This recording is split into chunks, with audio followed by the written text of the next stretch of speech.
성도 여러분, 오늘 하나님께서 우리에게 주셨던 말씀을 살펴보니까 요셉이 30살에 애굽의 총리가 되었어요. 민족을 구원했던 아주 중요한 역할도 감당을 했습니다. 정말로 꿈을 많이 꾸었고 꿈을 많이 해몽해 주기도 했었습니다. 그리고 또 말씀을 살펴보니까 이 요셉이라는 사람은 사랑했던 사람이었고 용서했던 사람이기도 했습니다. 우리가 한 사람의 일생을 살펴보면 그 사람이 무슨 일을 하며 살아왔던가, 이것을 참 중요하게 생각을 합니다. 그런데 여러분, 무슨 일을 해왔던가 하는 것보다도 더 중요한 것이 하나 있다면 그것은 그 사람이 얼마나 사랑하며 살았던가, 얼마나 용서하며 살았던가 하는 것일 겁니다.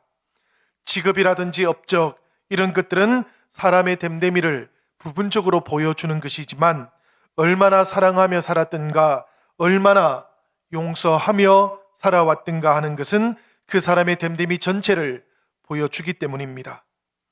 요셉의 일생을 우리가 다시 한번 생각해 보면 했던 일들이 참 많았어요.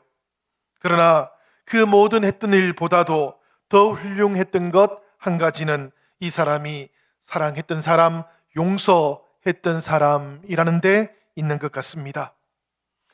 요셉이 애굽의 총리가 되었을 때 요셉은 무슨 일이든지 다 할 수 있는 사람이 되었던 겁니다. 상처가 있었고 원망이 있었다면 그 일을 되갚을 길도 열려졌던 것이지요. 그렇지만 바로 그때에도 요셉은 더욱더 사랑하고 용서했던 사람이다라는 것, 이것을 우리는 발견하게 됩니다. 여러분, 우리는 어떻습니까? 사람들은 어떻습니까? 때때로 사람들은 상대의 반응에 따라서 사랑합니다. 상대가 사랑을 거두어 가버리면 자기도 사랑하지를 않습니다. 그러다가 또 나에게 잘해주면 다시 잘해주고, 선하게 대하면 또 선하게 대해주기도 합니다. 조건적인 사랑이 이런 모습으로 나타난다라는 그런 이야기지요. 그래서 사랑하면서도 때때로 우리들은 목이 마르고 사랑과 갈등이 함께 나타나는 것 때문에 우리들의 마음이 힘겨워지기도 하는 것입니다. 요셉은 어떻습니까, 여러분? 이 요셉이라는 사람은 조금 달랐지요. 조건이나 반응에 따라서 사랑하지는 않았기 때문입니다. 그래서 이 창세기가 담겨 있는 구약 성경 전체는 바로 이 요셉의 사랑이 우리를 향하신 하나님의 사랑과 참 많이 닮아 있다라고 그렇게 넌지시 알려주고 있기도 합니다. 하나님 사랑은 조건적인 사람들의 사랑과는 달랐다라는 그런 이야기지요. 하나님께서는 우리를 조건적으로 사랑하지는 않으셨다라는 그런 말씀입니다. 나의 태도와 나의 반응에 따라서 사랑하시기도 하고 또 사랑을 거두어 가시기도 하는 분은 아니셨다라는 그런 말씀입니다. 우리가 하나님을 찾았던 것이 아니었고 하나님께서 우리를 찾아주셨던 것이지요. 우리들 모두가 아직 죄인이었을 그때에 하나님께서 우리를 불러주셨고 나를 불러주셨고 만나주기도 하셨던 것입니다. 바울 사도를 생각해 보면 이 뜻이 더욱더 분명하게 나타나는 것을 깨닫게 되지 않습니까? 오랜 세월 동안 예수님을 박해했고 예수님 믿는 사람들도 박해했던 바울이었습니다마는, 그러나 이 바울이 달라졌을 때 이 바울을 통해서 하나님의 기이한 역사가 나타났던 것 아니었습니까? 이 사람 신분을 생각해 보면 로마 시민권도 가지고 있었습니다. 유대인이기도 했습니다. 심지어는 바리새파 사람이기도 했던 것이지요. 그랬던 사람이 예수님을 만나고 난 다음에는 때때로 매를 맞았습니다. 때로는 감옥에 갇히기도 했었습니다. 그렇지만 여러분, 이 바울 사도는 그 일로 인해서 사람 누군가를 미워하거나 원망하지는 않았다고 그래요. 마음의 상처도 심지어는 입지 않았던 것처럼 그렇게 보이기도 합니다. 왜 그런가 하면 바울에게는 예수님이 가장 중요했기 때문이었어요. 예수님만 전해질 수 있다면 때로는 자신이 겪게 되는 그 모든 고난들은 주님께서 남겨놓으신 십자가의 길이다라고 그렇게 드리기도 했던 것입니다. 성도 여러분, 예수님께서 바울 사도에게 뿐만 아니라 오늘 우리들의 마음 속에도 찾아와 계십니다. 우리들의 모든 마음들 속에는 이 예수님이 채워져 있기도 한 것이지요. 그러니 우리들의 믿음도 바울처럼 요셉처럼 그렇게 달라지셨기를 기원드립니다. 오늘 우리가 봉독했던 이 창세기 50장 15절로 21절까지의 말씀을 살펴보니까 바로 이렇게 달라졌던 요셉의 그 모습이 나오고 있어요. 그야말로 그 요셉의 인생 가운데 결정적인 어떤 지점 중에 하나가 아닐까 그런 생각이 들기도 합니다. 세월이 꽤 많이 흘러갔던 것이지요. 그리고 마침내 아버지 야곱이 하나님의 품으로 돌아가게 되었습니다. 요셉은 당연히 형님들과 더불어 성대하게 장례식을 치루어 주었는데 바로 그때 요셉의 형들은 자기들이 저질렀던 죄악 때문에 오히려 요셉을 두려워하기 시작했다라고 그렇게 말하고 있습니다. 아버지 살아 생전에는 혹시라도 아버지 마음을 아프게 해드릴까 싶어서 요셉이 오랫동안 참아왔겠지만 이제 아버지께서 하나님의 품으로 돌아가셨으니 자기들에게 보복하지 않을까 그렇게 생각을 하게 되었던 것이지요. 이렇게 생각을 하고 나니까 그 형들의 마음속에 두려움이 생겨나고 말았다라는 이야기입니다. 15절의 말씀 제가 한번 읽어보겠습니다. 요셉의 형제들이 그들의 아버지가 죽었음을 보고 말하되 요셉이 혹시 우리를 미워하여 우리가 그에게 행한 모든 악을 다 갚지나 아니할까. 요셉의 형들은 사람의 그 본능 속에 감추어져 있던 심리를 지금 표현하고 있었던 것이지요. 보복에 대한 두려움을 말하는 것입니다. 혹시라도 요셉이 모든 악을 자신들에게 다시 되갚지는 않을까 그런 염려가 있었던 것입니다. 형들의 마음속에 이런 마음이 찾아왔다는 것은 그 형들이 아직까지도 요셉에게 자신들의 잘못을 말하지 않았다라는 이야기일 것이고 또 요셉으로부터 용서도 받지 못했다라는 그런 이야기겠습니다. 물론 요셉이 용서하지 않았던 것은 아니에요. 이것은 단지 요셉의 형들이 가지게 되었던 느낌이었던 겁니다. 자신들도 모르는 사이에 요셉의 눈치를 자꾸만 보게 되었다라는 그런 이야기입니다. 여러분, 어쩌면 이 요셉 형들의 모습이 오늘 우리들의 모습들 속에서도 나타나고 있는 것은 아닐까 그런 생각을 해보기도 합니다. 혹시라도 예수님 만나고 나서도 계속해서 과거에 그 상처들에 사로잡혀 계시는 성도님들이 계신다면 주님과 만나는 동시에 과거의 상처들 그 속에 머물러 있기도 하다라는 그런 이야기지요. 과거의 상처들 이제는 아낌없이 십자가에 온전히 올려놓으시기를 바랍니다. 십자가에 올려놓았던 그 과거의 상처들 계속해서 지금도 자신을 괴롭히고 있지는 않은지 돌아보시고 우리가 이제는 십자가 위에서 과거의 그 모든 상처들을 주님과 더불어 떠나보내야 할 때가 되었다라는 그런 이야기겠습니다. 요셉의 형들은 요셉에게 이렇게 말을 해요. 16절과 17절의 말씀인데 이 말씀은 우리가 함께 한번 읽어보면 좋겠습니다. 우리 다 같이 읽도록 하겠습니다. 당신의 아버지가 돌아가시기 전에 명령하여 이르시기를 너희는 이같이 요셉에게 이르라. 내 형들이 내게 악을 행하였을지라도 이제 바라건대 그들의 허물과 죄를 용서하라 하셨나니 당신 아버지의 하나님의 종들인 우리 죄를 이제 용서하소서. 이 말씀을 보니까 그 형들이 요셉에게 당신의 아버지라는 말을 사용하고 있습니다. 이 하나님의 호칭을 가지고 생각을 해보면 요셉의 형들은 지금도 여전히 아버지 야곱의 도우심 그것을 기대하고 있는 듯한 인상을 우리가 받게 되지요. 사실 하나님을 믿고 살아가는 우리들의 모습이 이와 같을 수도 있겠습니다. 교회에 나오지 않고 예배도 드리지 않아서 문제가 되는 경우들도 꽤 많이 있을 수 있겠습니다만은, 어떤 때는 교회에도 나오시고 예배 자리에 앉아 있으시기도 하지만 여전히 마음이 불안할 때도 있기 때문입니다. 그럴 때는 긍휼이 풍성하신 우리들의 하나님을 믿을 수 있어야 되겠습니다. 은혜가 풍성하신 하나님을 신뢰할 수도 있어야 되겠습니다. 우리들 모두는 하나님의 사랑받는 자녀이기 때문입니다. 우리들 모두가 다 하늘의 시민권을 가지고 있는 백성들이기도 하기 때문입니다. 요셉의 형들이 이렇게까지 표현하면서 용서해 달라고 그렇게 간청을 했는데, 그 모습을 보고 있던 요셉이 어떤 표정과 태도를 취합니까?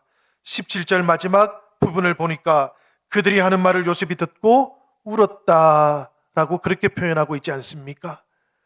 요셉은 형들의 모습을 보면서 어떤 말로도 표현하지 못하고 그 마음이 미어져서 울고 있을 뿐이었던 것이지요.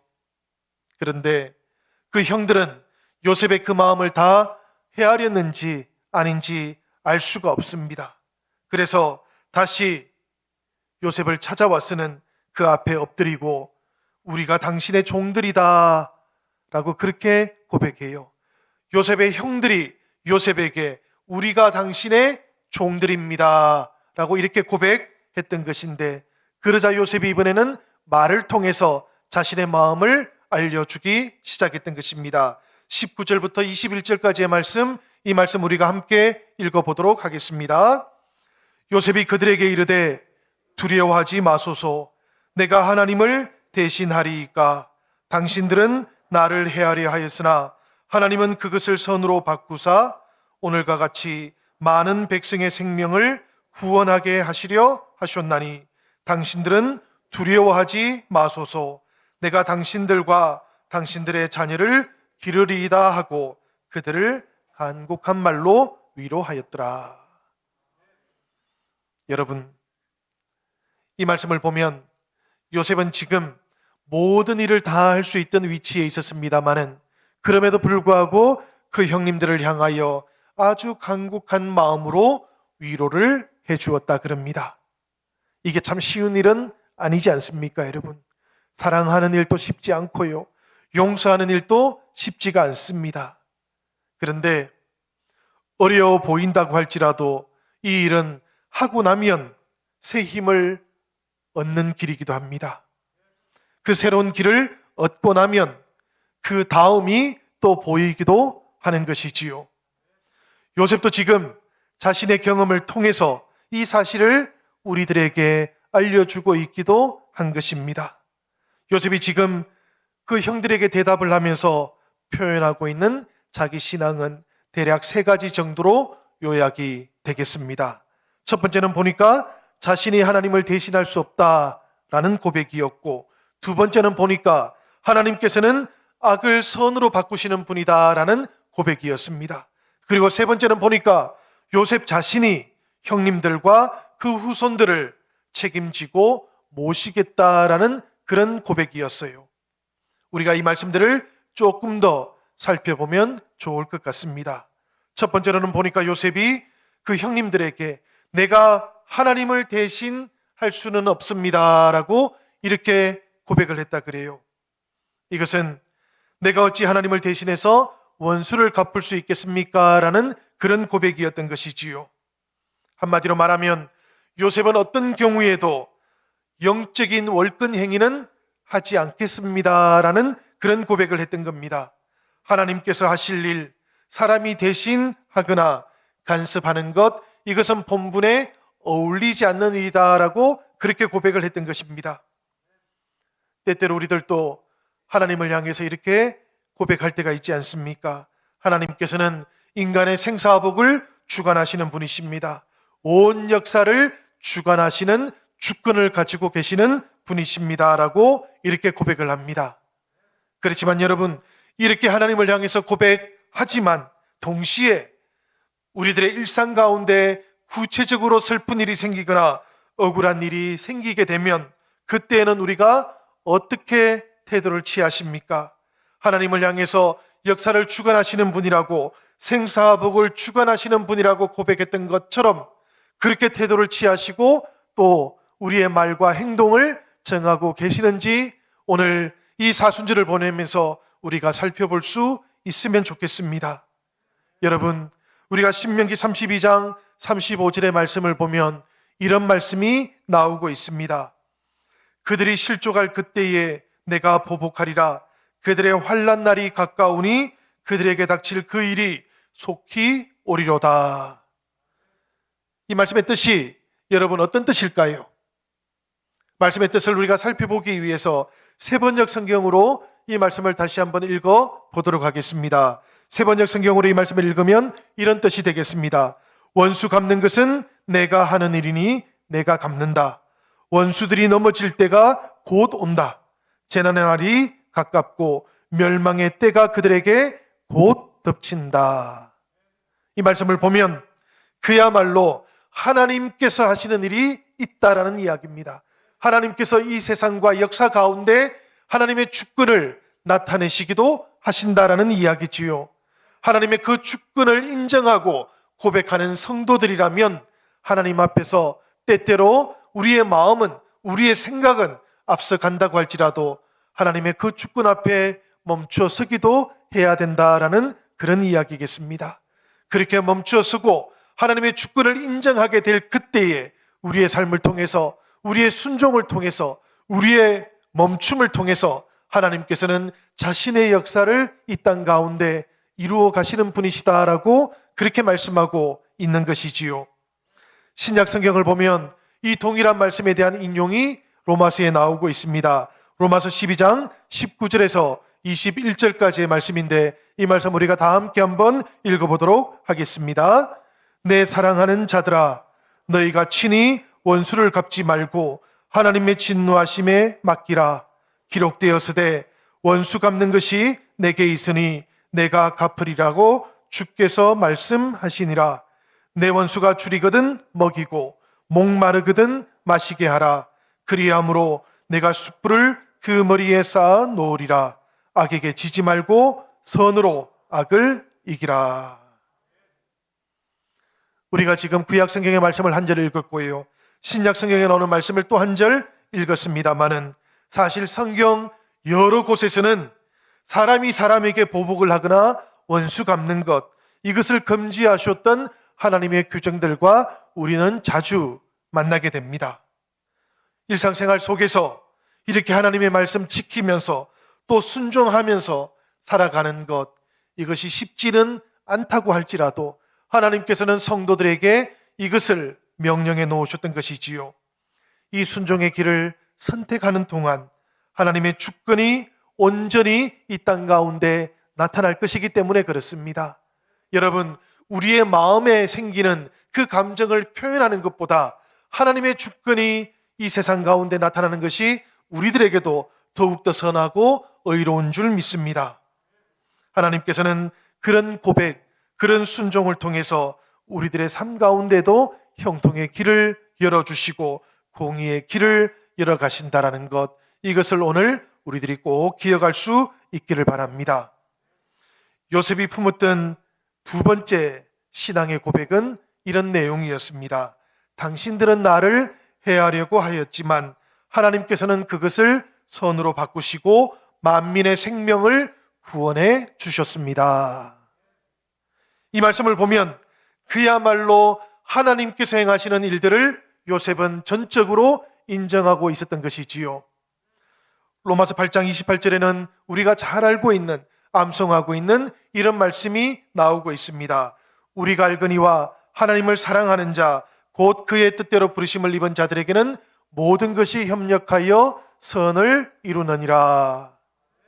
여러분, 생각해 보면 인격이 고상하거나 높아서 요셉이 형님들을 용서해 주었던 것은 아닐 겁니다. 요셉은 자신이 믿고 있었던 하나님, 그 하나님께서 협력해서 선을 이루어 가시는 하나님이신 줄을 굳게 믿고 있었던 것입니다. 그래서 사랑했던 것이고, 그래서 형님들을 용서할 수 있었던 것이지요. 하나님의 주권의 모든 것을 맡겼던 겁니다.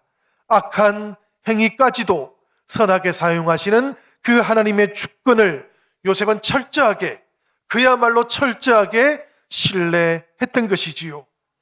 우리가 겪는 모든 일들 속에도 이와 같이 하나님의 뜻이 있고 이와 같이 하나님의 계획이 있다는 것 믿음으로 고백해 보시기를 바랍니다.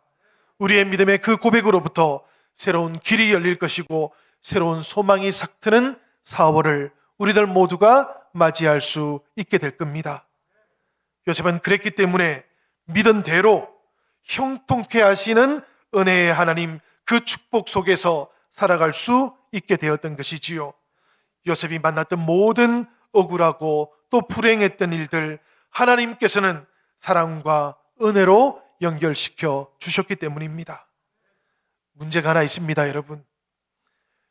믿음이 없으면 요셉처럼 살아갈 수 없다라는 것입니다. 이것이 오늘 우리들에게는 문제인 것이지요. 이 시간 우리들에게 믿음을 주시는 하나님께 함께 기도해 보십시다. 요셉의 신앙 우리도 품어 보십시다. 하나님 뜻대로 살아가는 인생 되게 해달라고 우리가 힘차게 기도하시면서 바울의 신앙을 우리가 품을 수 있도록 인도해 달라고, 그리고 예수님의 그 마음 우리도 닮아갈 수 있게 해달라고 그렇게 고백해 볼 수 있기를 바랍니다. 사람에게는 눈이 2개가 있다 그러지요. 그런데 예수님을 믿는 제자들에게는 눈이 또 하나가 더 있다 그럽니다. 이게 무슨 이야기일까요, 여러분? 일상에서 일어나는 많은 일들을 바라보는 눈이 있습니다. 그런데 그 2 눈에 덧붙여서 성도들에게는 일의 배후에서 역사하고 계시는 그 하나님의 은혜를 발견하는 또 다른 눈이 하나 더 있다라는 이야기지요. 여러분, 이 하나의 눈을 또 가지고 우리가 살아갈 수 있으면 좋겠습니다. 이 영안이 뜨여지는 은혜도 저와 여러분 모두에게 함께하기를 기원드립니다. 3번째로 보니까 요셉에게는 하나님께서 이루어 가시는 사랑의 역사에 전적으로 참여하는 결단이 있었습니다. 21절의 말씀을 보니까 이렇게 되어 있어요. 당신들은 두려워하지 마소서. 내가 당신들과 당신들의 자녀를 기르리이다 하고 그들을 간곡한 말로 위로하였더라. 이 요셉의 말씀을 우리가 묵상해 보면 역시 축복받는 사람, 그 요셉에게는 축복받을 만한 이유가 있다는 것을 깨닫게 되지 않습니까? 성도 여러분, 예수 그리스도 안에서 구원을 받고 그리고 소명을 따라서 살아가는 우리들에게도 바로 이런 고백과 결단이 있으시기를 기원합니다. 그래서 우리들 모두가 하나님께서 우리를 불러주셨던 그 소명 가운데에서 하나님의 역사에 아름답게 참여하는 결단이 나타나기를 주님의 이름으로 간절히 축복드립니다. 고린도서 5장 19절의 말씀을 보니 이런 말씀이 나오고 있어요. 하나님께서 그리스도 안에 계시사 세상을 자기와 화목하게 하시며 그들의 죄를 그들에게 돌리지 아니하시고 화목하게 하는 말씀을 우리에게 부탁하셨느니라. 이 말씀을 보면 여러분, 세상을 자기와 화목하게 하시는 일은 하나님의 몫이었습니다. 사람들의 죄를 사람들에게 돌리지 않는 일도 하나님의 몫이었습니다. 그런데 그 다음에 이어지는 9절, 화목하게 하시는 말씀을 부탁받은 것은 성도들의 일이었다라고 그렇게 말씀하고 있는 것이지요. 예수 그리스도 그분 안에서 이 화목하게 하는 말씀을 부여받고 살아가는 예수 그리스도의 제자들인 우리들은 바로 이 부르심 가운데 지금 예배하고 또 함께 자리를 지키고 있는 줄 믿습니다. 여러분, 저는 이 요셉의 이야기를 읽으면 때때로 깜짝 놀라게 돼요. 왜 그런가 하면 요셉은 정말로 믿음의 사람이었거든요. 정말로 헌신했던 사람이기도 했거든요.